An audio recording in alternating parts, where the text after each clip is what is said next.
Hello guys, good morning. Pakita ko sa inyo guys yung goldfish ko at saka koi.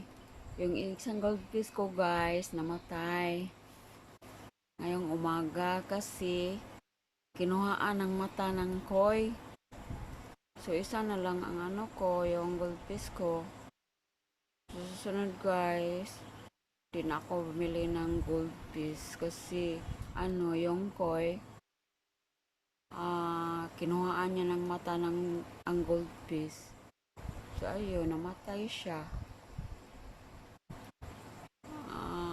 Yung koi ko guys 13 at saka yung goldfish ko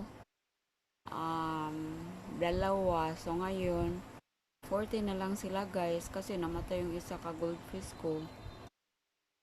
So 9 days na sila sa akin guys. Very energetic. Tingnan nyo guys, ang kukulit. Pag dumating kami sa sa bahay guys, masayang masaya sila kasi gusto nilang kumain. Kasi yung anak ko guys, kapag dumating sa bahay galing ng work, binigyan niya kagad yung yung mga fish namin. So that's why masayang masaya sila kapag dumating na kami sa bahay. Tingnan nyo guys, ang gaganda nilang tingnan. Ang cute. So lumalaki pa sila guys. Ngayon baby pa lang sila kasi 9 days pa sila sa akin.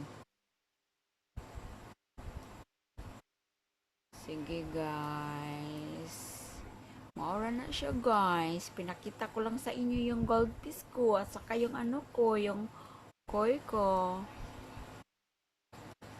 Sige na ba guys, bye na guys ha. Mag-prepare na ako mag-prepare na ako guys kasi malit na ako sa work ko. Bye guys, I love you.